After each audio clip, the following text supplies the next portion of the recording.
We are therefore presenting before this joint sitting of Parliament and the country a reconstruction and recovery plan to drive growth that is inclusive, but growth that is also transformative. The South African Economic Reconstruction and Recovery Plan builds on the common ground established by the social partners, being government, labor, business, and community organizations. And this has been done through intensive and detailed consultations over the last few months. It is informed by the work of Cabinet's Economic Cluster, working with government departments and Cabinet itself, and draws on the contributions of the leading economists who make up the Presidential Economic Advisory Group.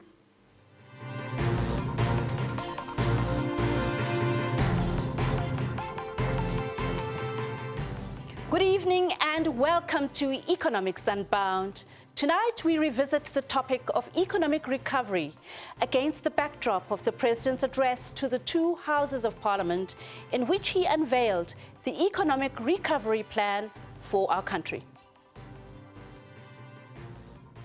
Good evening, everyone. I listened intently to the President this afternoon. It occurred to me that we have on Economics Unbound previously equated this moment in the economic history of South Africa to the moment that the United States found itself in the aftermath of the Second World War. President Roosevelt announced a Marshall Plan and the Alphabet Program for Economic Recovery and ushered in the Golden Age of economic prosperity.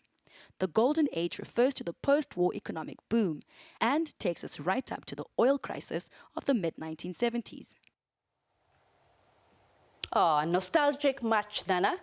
The President outlined the fact that the COVID-19 pandemic has had the effect of aggravating the economic challenges confronting South Africa, and that as a result, the Economic Reconstruction and Recovery Plan that he announced aims to simultaneously deal with immediate actions towards economic recovery and rebuild, transform and grow the national economy in the wake of this disaster that has claimed thousands of precious lives in our country.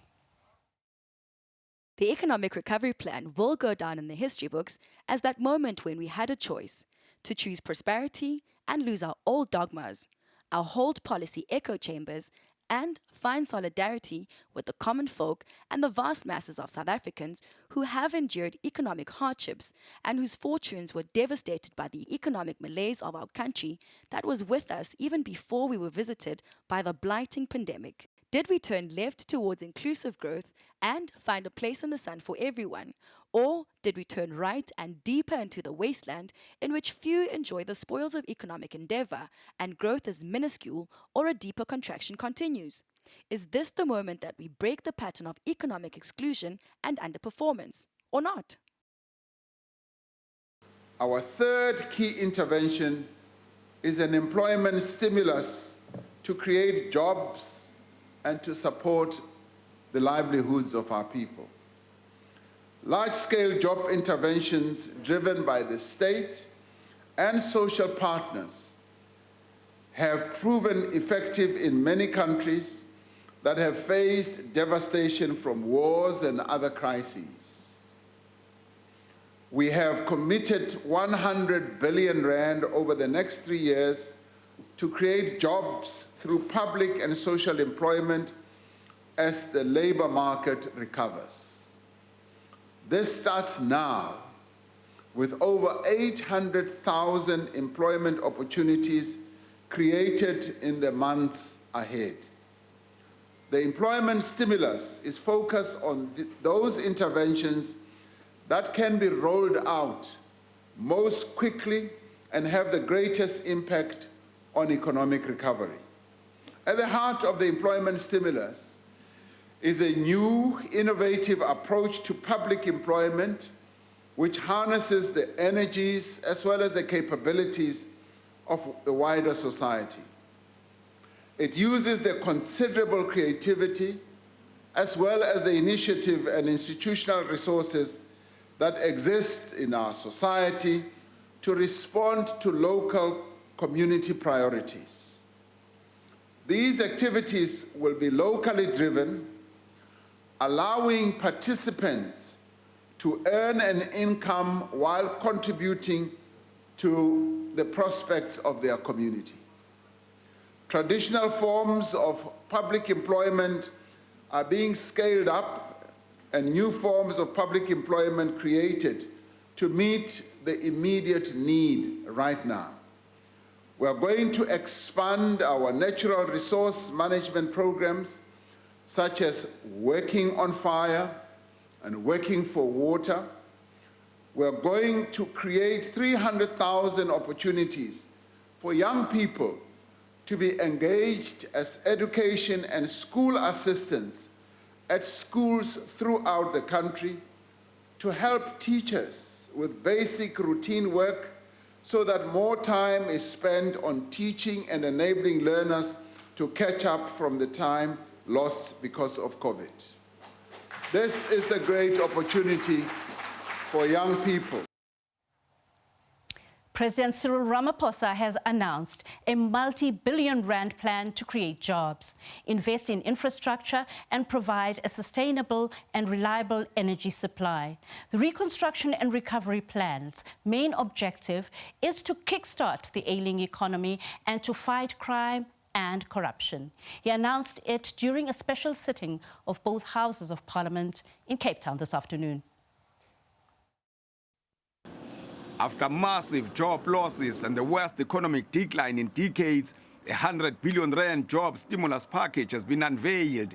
It's a collaboration between public and private sectors aimed at reversing the COVID-19 jobs bloodbath. This starts now with over 800,000 employment opportunities created in the months ahead.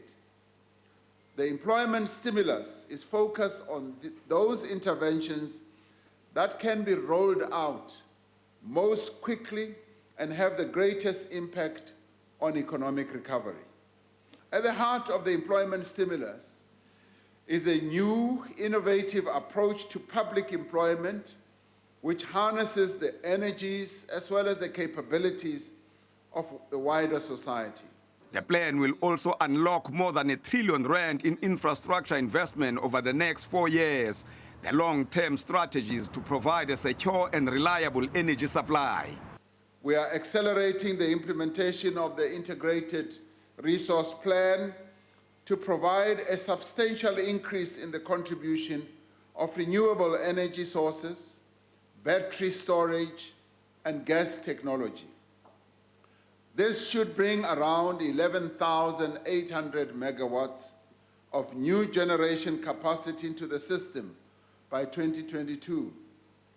More than half of this energy will be generated from renewable sources. In the immediate term, agreements will be finalized with independent power producers to connect over 2,000 megawatts of additional capacity from existing projects by June 2021. Other massive investments will be made in sectors such as transport, tourism, and human settlements, among others. And after the widely reported incidents of corruption and looting of funds aimed at fighting COVID-19, the president has assured the nation that this time, every cent spent on these massive projects will be accounted for. Corruption will not be tolerated. Law enforcement agencies are being strengthened, and they are also being provided with adequate resources to enable the identification and swift prosecution of corruption and fraud. We wish to assure all South Africans, I would like to assure all South Africans, if there ever was doubt, that there will be no political interference. Repeat, there will be no political interference with the work of our law enforcement agencies. Finance Minister Tito Mboweni will outline further interventions during his medium-term budget policy statement. Manilisi Tubase, SABC News, Parliament. Now, South Africa will embark on a massive rollout of infrastructure to revive the ailing economy. Announcing economic reconstruction and recovery plan, President Cyril Ramaphosa says infrastructure has great potential for stimulating investment and growth. He says infrastructure investment will also develop other economic sectors and create sustainable employment. The local economy was already limping before the COVID-19 pandemic hit and put it on a downward spiral. President Cyril Ramaphosa says interventions outlined will achieve a secure and reliable energy supply within 2 years. He says they will create and support over 800,000 work opportunities in the immediate term and unlock more than R1 trillion in infrastructure investment over the next 4 years. The plan aims to reduce data costs and promote localization and exports. Our infrastructure build program will focus on social infrastructure such as schools, water, sanitation, and housing for the benefit of our people. We will focus on critical network infrastructure such as our ports, our roads and rail that are key to our economy's competitiveness. We have taken steps to remove the constraints that have over time hampered infrastructure delivery over a number of years. Energy security is seen as another key catalyst. The president says rapid expansion of energy generation capacity is a priority. He says the process to implement bid window 5 of the renewable energy program has begun and that government is also taking steps to enable power generation for own use. The president says the work of restructuring Eskom into 3 separate entities is continuing. We are accelerating the implementation of the integrated resource plan to provide a substantial increase in the contribution of renewable energy sources, battery storage, and gas technology. This should bring around 11,800 megawatts of new generation capacity into the system by 2022.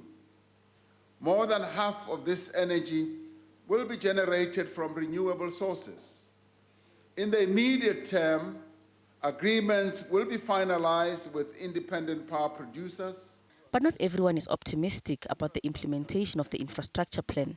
I'm not optimistic about this infrastructure plan because it doesn't answer a very important issue, which is that the biggest cause of the decline in infrastructure investment over the past 5 years has been a public sector investment strike, not a private sector investment strike. The president has noted that a critical pillar of this plan is the fiscal framework that will be outlined by the finance minister in the medium-term budget policy statement at the end of the month. He says the framework will provide a path of fiscal consolidation, debt reduction and reprioritization that is supportive of growth and recovery. Gloria Sefakomosi, SABC News, Johannesburg. An alternative economic strategy for South Africa proposed by Dr. Ntabiseng Moliko and Professor Mark Swilling was launched yesterday. It actually sees GDP doubling in 10 years, 10 million people moving out of poverty and unemployment cut by 2/3 to 12% by 2030. South Africa's response to the COVID-19 crisis is an opportunity to reconfigure, restructure, and rebuild the economy by repairing from more than 2 decades of post-apartheid economic policy, which has seen lackluster growth and not achieved significant gains in economic equality, says a report released yesterday by the University of Stellenbosch's Business School and the Center for Complex Systems in Transition at Stellenbosch University. In South Africa, what we are seeing is that when you compare us with selected emerging markets, in the report you'll see the detail. Countries like Turkey, Ghana, countries like China, Brazil, the BRICS economies that we like to compare ourselves are within this cluster. The per capita GDP increase, which really tells you the health of your economy and whether you're able to improve the livelihoods of your people, beyond just looking at GDP growth as a number or an indice, you really need to look at whether the improvement of the lives of your people is happening. And we can see where we are right now in comparison to where we were in 1994 is actually worse, which is surprising. This is very concerning for any economist. And you can actually see we had experienced a dip immediately at the time of the Asian crisis in 1998, and we are where we were in 1998, particularly in terms of per capita GDP. And this says that the quality of life over the last 25 years for the majority of South Africans has actually not improved. We need to do something about this drastically. I love this slide because it tells us really what have the outcomes been of the different economic policies that we have implemented over the last 25 years. We have seen the GEAR, the RDP prior to that. We have seen ASGISA, the New Growth Path, and the National Development Plan. Now, what many people will argue is whether NDP is a vision, is a growth strategy, whether, GEAR, is it a macro fundamental economic framework that was underpinning the growth trajectory, wasn't really a plan. Ours is not to argue about semantics. What we're looking at is the outcomes of those plans. And we can see clearly, if you look at the slide, on the gray, which is the navy on the left, the targets were always around 5.1 to 5.4%. On the light blue, you can see the outcomes. The worst performing 5, 6, 7 years we've seen economically is from the NDP, 1.2% average growth. That is not enough to deal with the social constraints we have. So Cabinet adopted a draft economic reconstruction and recovery plan that identifies catalytic and enabling actions with an overarching goal to rebuild and grow the economy, ensuring sustainability, resilience and inclusion. The plan will now be ratified by Parliament, I suppose after much discussion, by the 2 August Houses of Parliament. And much of it will become this country's economic policy going forward. The midterm budget policy statement that is due out late this month will further give fiscal firepower to the plan and make financial provisions for the economic interventions aimed at lifting this economy out of its doldrums. The president announced that he will be doing this by using infrastructure build, localization programs, a reindustrialization plan, and we're here tonight to ask if this is indeed enough. We shall do this by speaking to guests and giving vent to a multiplicity of voices and experiences in our reportage on the Economic Recovery Plan.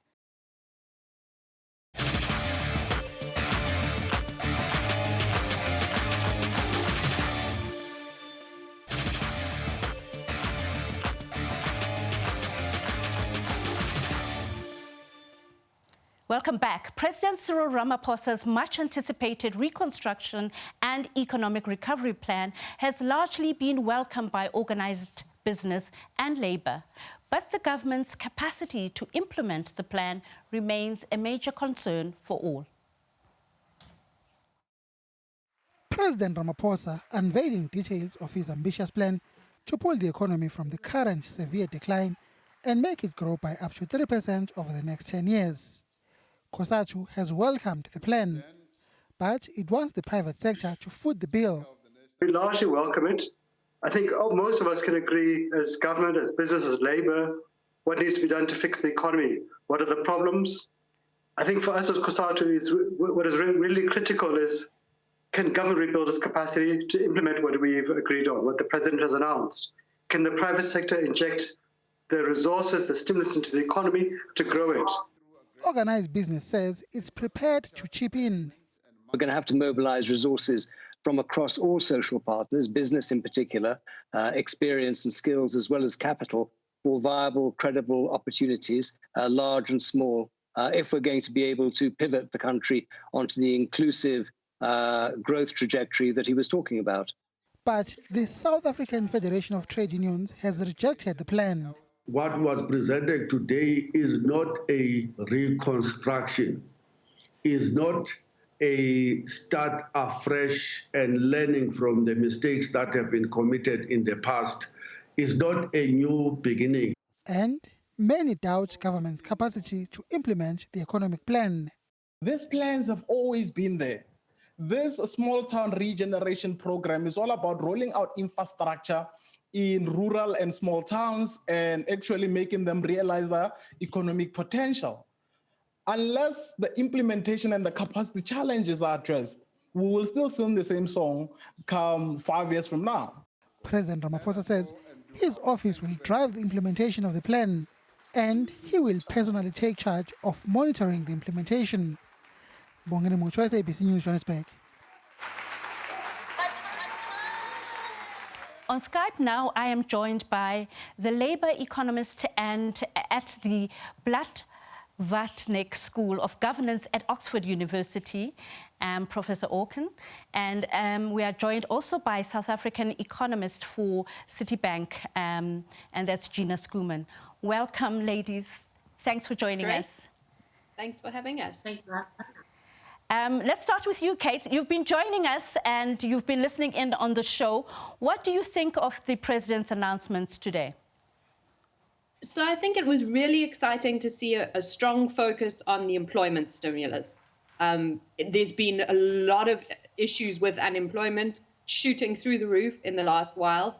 And it's been difficult for businesses to access some of the schemes that are supposed to help them keep people on the payroll. And so I think the public employment scheme, looking at what other countries have done in the crisis, looks like it's going to be a really exciting idea. We know that it helps people to deal with their hunger in the short term by actually earning something, but it has the potential as well to let people develop skills for the longer term. But there are some concerns with it. So evidence in other places, like in Ethiopia and in India, shows that people don't necessarily move into employment after they've left such a scheme. So you need to be really careful to make sure that there's a good skills development plan for them in their work and that you certify the skills that they have and give them reference letters when they go out into the workplace. But that part for me was really exciting. It really took the employment challenge head on. So it could be short-term jobs. That's the fear. So I think the idea seems to be to create quite a lot of work opportunities. It wasn't clear how long people will do them for. So in the expanded public work programs, they're often quite short. But in other places, like in the city of Cape Town, they've experimented with making them longer because it gives work seekers more experience. And I couldn't see from the plan which they're going to do, but we're not sure. You know, it may be that even having a short stint of work experience will have some benefit. Gina, please come in. What do you think the positive aspects of the plan were? Well, I'm happy to see an ambitious plan. I think that's an absolute necessary at this point in South Africa. And I would share the view that I think an emphasis on job and income support is absolutely necessary. What I am concerned about, which I think is a very common theme in South Africa, is this over promise and under deliver.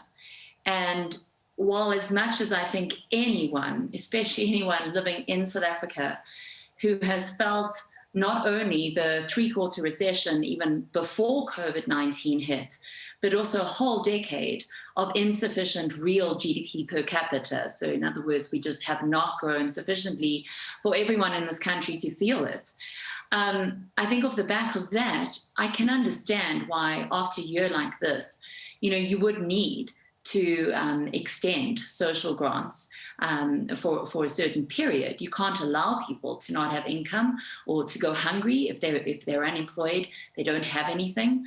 Second to that, of course, there's a massive emphasis on jobs here. But of course, the big question mark is the financing. And that's what we're so concerned about going into the medium-term budget statement. Here you are announcing additional money to spend when your budget deficit is already just under 15% of GDP. So, what that suggests is that, sure, you can do it, so long as it's affordable, because you're creating growth. And I think the key really here is the emphasis on infrastructure and investment, because in the end, everything else announced today will help to stimulate that. I mean, restructuring of the energy sector, making the energy sector more efficient, that will naturally stimulate infrastructure and investment. And that is then the key, or the sustainable key, to unlock job creation and income growth in South Africa. So, it is good news to see that there's a huge emphasis on employment. And I think for a country like South Africa, that always has to be the case. It is also relieving to see there is obviously the acknowledgement that income support might have to be extended a little bit longer, but only within the bounds that you can afford to do so. So we're watching very carefully for the 28th of October to see how exactly National Treasury is planning to trade all of this off, because investor sentiment, unfortunately, at the moment for South Africa, given the track record of, unfortunately, over-promising and under-delivering. So coming in on that, what do you think, Kate, we can do to improve state capacity in our country? So that's the $100 million question, isn't it? I think in other countries, a lot of evidence has been, it's really important to have transparency about how money is spent. And sometimes ambitions need to be set actually accounting for the fact that corruption will occur and that capacity isn't perfect. So I agree with Gina. I was very excited to see the extension of the cash grant program. And I think we need to stop talking about it as the social relief of distress program. It's an investment in people at the poorest part of the economy. Indeed. People can't farm, they can't start businesses if they don't have a small amount of income. And so I think one thing, we need to think about a bit is not putting more load on the state. How do we give people resources themselves that they're able to lift themselves out of poverty? And so I think the small social grants will go some way to that, but we're looking forward to seeing more programming about that in the longer term. Is 3 months enough? An extension of 3 months, is it enough?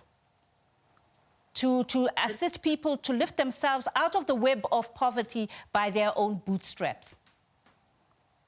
So I can see, I think government in a difficult position. Yes. They're really walking quite a tightrope. Yes. So I can understand why they have done it for a short term. They want to see sort of what happens. But on the other hand, we know that if people have more certainty, they're able to make more productive use of the money. Okay. So, it's a difficult position. Gina, you were itching to go. Please contribute. It's probably not enough time. It's not to say that there is money to be able to be spent in that regard, but if you think that it's now 6 million, according to the president's statement today, if you think that those 6 million people in 3 months' time will have income from another source, well, that's probably not going to be the case. But again, the question is, how do you fund it? That is, when you're so deep into overdraft, to put it in a very simplistic way in South Africa, how are you going to fund it over the medium term? I think that's But we need to stimulate growth so that we can deal with the debt as well. But you can't not spend socially, as the president said, to the World Bank today, because then you will not have much of a society to lead. Well, ladies, thank you very much for joining us, though. You're right, we have come to the end of our time on this one. Thank you very much for joining us. It's a long debate, and we hope to have it with you still further in the future. Thank you very much. And now let's take a short break. We'll be back with you just after this.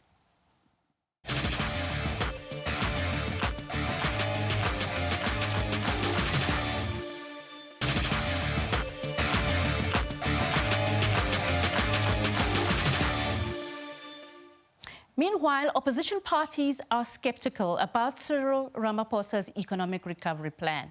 They say that the plan contains old ideas and it amounts to a wish list. However, the opposition parties are unanimous in calling on government to implement the plan nevertheless, unlike previous plans that have not been implemented. our economic situation is so serious that if it doesn't happen, well, you know, the future is very bleak for our economy. And it doesn't give anyone any satisfaction to say that. We are all passionate South Africans. We want our country to succeed. We want people to be in work and lifted out of poverty. But we have got to implement the structural reform agenda that you've just referred to. If we don't, there's no chance of an economic recovery. I'm afraid it is as simple as that. It is a crossroads for our country. And that is why I'm saying it all comes down to whether he puts the words that he spoke today into action in the coming weeks and months. He cannot create the jobs he needs. He's going to create 800,000 jobs. What about the 2.2 million jobs at this moment we know about that has been lost? And it's going to be more when we get the new reports for the new quarters of the term. So we say that we would have wanted to hear specifics in his announcements, like for instance, that there should be amendments to the labor laws in South Africa to make it easy for investors to come in invest in South Africa. For instance, doing away with black economic empowerment. South Africa is not in this state because of lack of ideas and plans, but because we don't implement whatever that we put forth to take us forward. We were happy that the President actually did cover a number of things, the issue of infrastructure, which is very good, but didn't speak much of actually another infrastructure is very important to the SOEs, except on what is relating to Transnet. But in terms of SAA, we know that is very important infrastructure in terms of boosting our economy. There's nothing much that was said to that effect. But all in all, he did speak about a number of things, and we only hope that all his plans will be actually actioned. The government has actually failed in implementing its own policies. So certainly from SONA to date, we have not seen the implementation of some good policies that government itself has. This is largely as a result of corruption. It is largely as a result of an inept government, largely as a result of the challenges of a government that is not as efficient as it ought to be. And so as the ACDP, we have been very vocal in terms of the fact that we do need to see beneficiation taking place. We do need to see localization taking place. We do need to see our young people in particular being upskilled. It's the same wish list that we've had in the past from President Zuma, President Thabo Mbeki, and to some extent President Mandela. And the taste of the pudding, as we always say, will be in the eating. It's about the implementation of the plan. Look, it's not like South Africans don't know what's wrong with the economy. It's not like the ANC government does not know what's wrong with the economy. The diagnosis is fine. We know what the challenges are. And probably we might differ here and there about what needs to be done, but we're clear about the direction we need to take. What is required now is leadership on the part of government to ensure that whatever plans we put in place, we implement them and set our eyes towards the targets that we've set for ourselves. You can't set 800,000, you know it's not going to be achieved. When in the past, bring a few people from outside who can assist in the education of our own people, in the labor, even in business, so that these people can help to educate our own people to work, to produce more and protect our own other things. So nothing has been said here, really. And I'm disappointed. Is the repetition of what has been said, is the repetition of COVID problems. These are the results and so on. We're not getting anywhere altogether. But we're just looking forward now that how this is going to be implemented, because there have been so many of these plans that have never been implemented. Then this one, we are just waiting and see how is it going to be implemented. But the president himself now is just asking for people now to come together and do this together. Now on Skype, we have Niva Makgetla, who is a senior economist at Trade and Industrial Policy Strategies, TIPS, and also Ndumiso Mukoka, a youth activist, to unpack some of the aspects of the recovery plan. Welcome, Ndumiso and Niva. Thanks for joining us. Now let's start with you, Niva. Can you tell us about the industrial policy aspects of the economic recovery plan? Well, I mean, as far as they've been sketched out, I think there's a heavy emphasis on using local procurement to kickstart growth. And then there's the infrastructure proposals, which are still not all that specific. So what do you think we can do to reverse the trend of deindustrialization, and what of those things that we can do came through on the plan? I think the local procurement idea is good as far as it goes. I think that we'll have to see when they publish the master plans if they go further than that. The thing about promoting local procurement is, it is a way to start kickstarting industries. The challenges with a focus on local procurement is, firstly, you have to make sure you can produce the products more or less competitively, which is difficult if it's small scale and with new industries, and deciding which ones are genuinely viable and which ones are not. There is a risk with a localization emphasis that you end up putting tariffs on everything, which is probably not sustainable in the long run. But the other problem with a narrow localization focus is you end up producing the goods that we import, which tend to be geared toward the high-income group. So if you want to come up with innovations that will improve living standards for the poor, localization in itself may not be adequate to tell you what products do poor people need that we don't produce, and we also do not import because they can't afford them. So things like solar water heaters that we put in townships, So beyond the localization strategy, what else should we be doing, and what else should we be doing to build on what the president announced? Sorry, could you repeat that? Oh, Niva, I was asking what we can do beyond the localization strategy. We understand that there is a localization strategy and that it should go some way in assisting us to reverse the trend of deindustrialization. But what else is useful to us in this president's speech to build up our industrial base after this devastation? Yeah, look, I think that the master plans is the other element there, but they're not specific yet. And I think the point of the master plans is to say we need to work with stakeholders to come up with tailored efforts that are, actually fairly large and rigorous to try and bring about a significant change in key industries like steel, like parts of agro-processing, like heavy chemicals.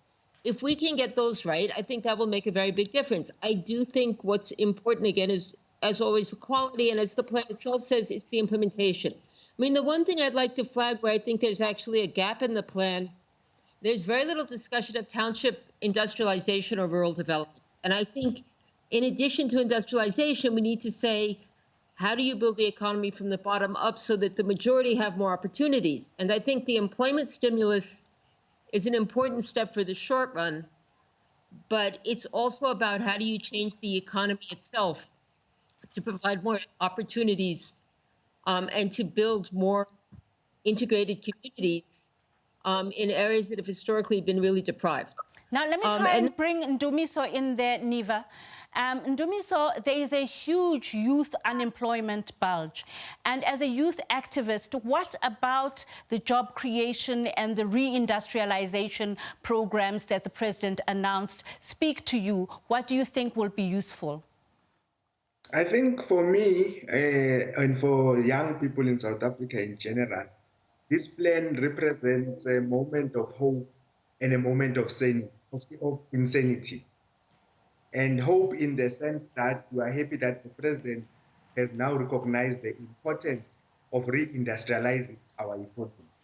And I want to differ with my fellow panelists when he says that industrialization is not an important economic intervention to create jobs. I think it is one of the most important interventions to create jobs in the Republic of South Africa. An example I will make is that, when we were growing up, everything that we used to use in households was written made in Isan. And today, majority of those things are written made in China. Industrialization in South Africa was so huge, such that it was even found in the former Bantustans or homelands. If you go to places like Kwandebele, we have industrial parks. You go to former Kangwane, we have industrial parks which have since closed down because of the South African economy, which has been deindustrializing over time. So in its nature, industrialization is important because it creates jobs. But most importantly, there are other things which we can welcome in the president's plan. One of those is the intention to reduce the cost of data. and release spectrum by next year March, such that he increases the connectivity or access to the internet of South Africans, in particular young people. The president also says that he's going to make sure that he sets up a platform for young people to be able to apply to work through that platform. And that to us is important because it reduces the cost of looking for work, which has discouraged many young people from looking for work. But there are other things, as I said, that the plan also represents an element of insanity, as it was presented by Albert Einstein when he said you do the same thing again and again, expecting different results. I don't think it is a sound strategy for the president to still believe that relying on growth alone or on a monetary policy which excludes the Reserve Bank in mandates and dealing with some developmental goals will help us. I also do not think that to repeat and say infrastructure development is a panacea to our problem. So I think we must be clear that infrastructure development and growth are not necessarily a panacea. If you recall very well, in South Africa, we had an uninterrupted growth at the same rate of 3% up until from 1996 till about 2008, 12 years. And it did not create the jobs at the level at which we wanted it to. In fact, COSATU coined that period jobless growth. So I think those are some of the things which we must look at very seriously when we deal with the plan. There are other things which are not unnecessary, and we need to break path with the neoliberal posture of the government at times. Well, I don't think you understood NIVA correctly. NIVA actually works on industrialization strategies. That's what she does every day. And she was one of the people contributing to some of the strategies outlined in the president's address today, and has a bird's eye view of those particular industries that can lead us to rapid industrialization. But which of these industries can we use to absorb the greatest amount of youth, Niva? Okay, so look, can I just say, I think it's important to look at the employment stimulus proposals. I think they're not just about employment, they're also about building communities, services, and laying the groundwork for township economies. I think it's important to look at those as well. You know, if we were to say part of our problem is with industrialization in this country is that our strengths are all in heavy industry. So countries that have managed to industrialize in ways that are relatively equitable have tended to start with clothing and appliances where you can create a lot of jobs in manufacturing. We're very strong in those industries. We are strong in food processing, and that could do more to create jobs. But I do think we need to really take a long, hard look at, do we try and do with our strengths? In this case, we have capital-intensive manufacturing and try and create jobs in things like auxiliary services, high-level value-adding services like health and education, construction, some of those things. Or do we try and develop those industries that aren't labor-intensive that could, in theory, create jobs at a large scale? But right now, our core strengths are metals, heavy chemicals, capital equipment, auto production. These are not things that are going to create jobs on a very large scale in themselves. So I think we really need to look at how those multipliers work and how you look at the whole economy and then the role of manufacturing in that context in stimulating job creation. Ndumiso's point about monetary policy. Can we industrialize on such a tight monetary policy? Shouldn't we loosen up to allow more industrialization to occur? I mean, I would argue yes, but I do think the problem right now is probably more fiscal than monetary. That, there is a risk. If we learn anything from 2008, it's that you need to have a stronger fiscal policy. I'm concerned that, at least, we only just got the documents, but I didn't see anything clearly to say, how are we going to finance this? How are we going to mobilize savings? And how do we deal with what, even the President's Economic Advisory Council warned could be a deflationary fiscal policy? And I think it's a problem, and the issue about how do we proactively think about where there's savings in the economy, How do we use, the Presidential Advisory Council also talked about solidarity tax. I think in this kind of crisis, we need to talk much more about how we mobilize resources for financing. There's a risk with just saying, we'll hope that the private sector invests, because maybe some of your core programs, precisely the ones that create jobs and so on, are not going to be profitable in the short run. Okay. And can I bring in Dumiso in here for his last shot? Dumiso, as a youth activist, what are you going to be telling your constituents and your fellow youth activists? What should they work on flowing from what the president has announced? I like the point that Niva makes on the importance of state-led industrialization of development. We cannot leave the important task of industrializing our economy or developing our economy in the hands of capital or private capital, which always prioritizes profit. And they will only invest in sectors which are profitable and not those which are labor intensive. Their work is not that of creating jobs, but it is that of making profit. So what are we going to say to young people as we engage in the plan and we react to? The most important thing is prepare to seize some of these opportunities. For instance, if there is some infrastructure development that is coming, young people must be ready to seize those opportunities as both manufacturers and as both contractors that are ready to be. In this thing of localization, which is just not a new thing, just by the way, because the other problem with the state is that they are at times good at pronouncing things, but not implementing them. For instance, the issue of localization is not a new concept, but in many instances, it is not complied with. So we are going to make sure that we become watchdogs such that the state localizes and create jobs locally, and young people are amongst those who are able to. So you're going to hold power to account. Well, on that note... That's very important. There's no way in which we can let power not to account. If you look at South Africa today, young people have become the wretched of democracy. And in the main, it is because we have toyed with power and allowed power to go away without any accountability. Well, and the time for that is... On that note, I have to bid both of you farewell and thank you very, very much for quite an interesting but short discussion. Thank you very much. Always very interesting to engage. Thank you. And now, thanks for watching us on Economics Unbound tonight as we unpacked the Economic Recovery Plan. Well, Khonandin Mawit.